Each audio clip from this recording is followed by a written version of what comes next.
నుంచి ఢిల్లీ దాకా అంతా కూడా మనకి పక్షాన్ని అనుకూలంగా కనబడతా ఉంది.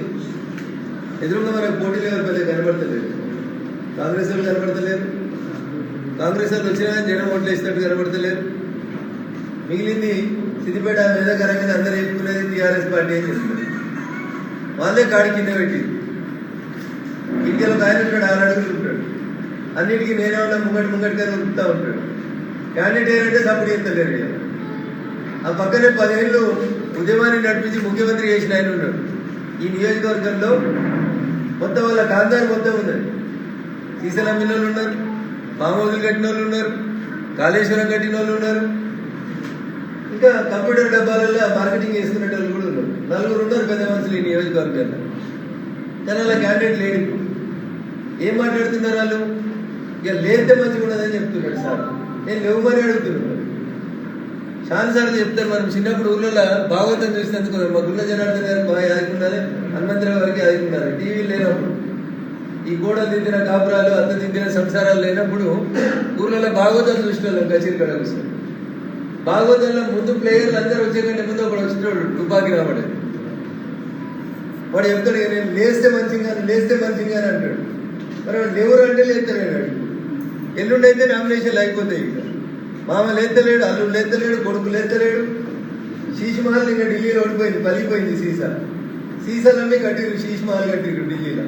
కేజ్రీవాల్ కోసం 50 కోట్లు పెట్టి ఫర్నిచర్ తెచ్చి పెట్టుకున్నారు. శీష్మహల్ నిన్న వలిగిపోయింది. చీపిరి దారం ఇచ్చకపోతే ఇచ్చే పుల్లలు ఎట్లు ఇచ్చకపోతే అట్లా ఇచ్చకపోయినాయి ఢిల్లీ. కొడతారట కేటీఆర్ మాట్లాడు. కొట్టేదంటే మరి క్యాండిడేట్ ఎందుకు పెడతలేరు మీరు? అందుకని వాళ్ళు వలికేటి ఉత్తర కుమార ప్రగల్భాలు తప్ప గ్రౌండ్ రియాలిటీ లేదు. టీఆర్ఎస్ ఎప్పుడైతే బీఆర్ఎస్ అయిందో, బీఆర్ఎస్ కి ప్రజలు సిఆర్ఎస్ ఇచ్చారు.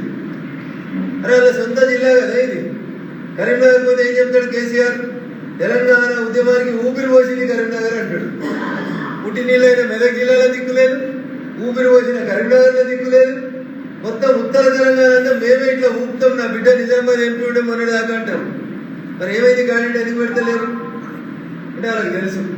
మెదక్ పార్లమెంట్ ఎన్నికలలో ఎట్లయితే 3వ స్థానానికి పరిమితమై తలకాయలు ఏడబెట్టుకోవాలని అర్థం కానటువంటి పరిస్థితులకి ప్రజలు నెట్టినో, ఇలా చదువుకున్న వాళ్ళు, సమాజం, డాక్టర్లు, లాయర్లు, టీచర్లు, వకీల్ సాబ్లు, గ్రాడ్యుయేట్స్ అంతా, నిరుద్యోగ యువత అంతా కూడా టీఆర్ఎస్ పార్టీ మీద కోపంతో ఉంటున్నారు.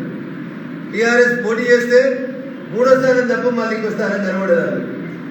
అందుకని మేము గెలుస్తాం, లోకల్ బాడీ మేమే గెలుస్తాం, పోటీ చేయడం అంటున్నాం. మేము వద్దంటలేము, మేము పోయి బతిలాడతలేము. పోటీ చేస్తే మీరేందో మేమేందో తెలుస్తుంది అని చెప్తున్నాం. జనాలు తెలవాలనే కోరుకుంటున్నాం, జనాలు వస్తలేదు. అందుకని టీఆర్ఎస్ పార్టీ చరిత్ర ఇక ముగిసింది తెలంగాణ లోపల. మిగిలినది భారతీయ జనతా పార్టీ, కాంగ్రెస్ రెండే మిగులుతాయి. కాంగ్రెస్ సంగతి మీకు తెలిసి ఏమున్నది? కాంగ్రెస్ 3 జాగాలలో ఉన్నది. మోడీ గారు చెప్పిన మాట నిజం కావాలంటే, కాంగ్రెస్ ముక్త భారత్ నిజం కావాలంటే వెనుకటికి వామనుడు అడుగుతాడు. ఏమడిగిండు?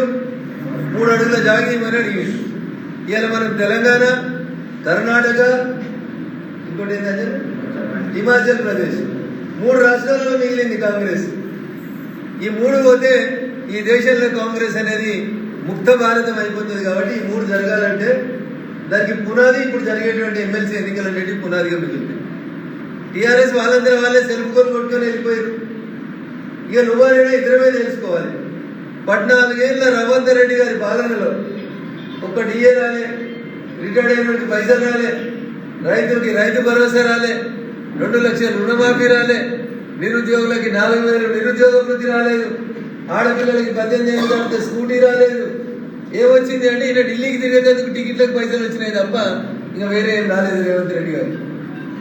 అందుకని ఈయన ఇంకో దుర్మార్గమైన ఆలోచన చేస్తా ఉన్నాడు రేవంత్ రెడ్డి. మనమందరం అడ్డుకోవాల్సినటువంటి అవసరం ఉంది.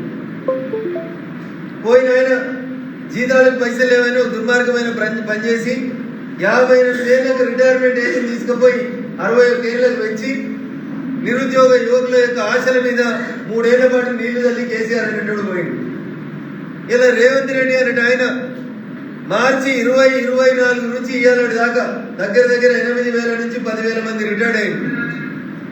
వాళ్ళకి పైసలు ఇవ్వాలంటే 7,000 కోట్లు వాళ్ళ పైసలే. వాళ్ళు ఉద్యోగం చేసినప్పుడు దాచుకున్న పైసలు ఇవ్వాలంటేనే 7,000 కోట్లు ఖర్చు అయింది. కాబట్టి అవి ఇచ్చేందుకు పైసలు లేవు కాబట్టి ఇప్పుడున్న ఈ 61 ఏళ్ళని ఇంకో 4 ఏళ్ళు వచ్చిపోతాడట 60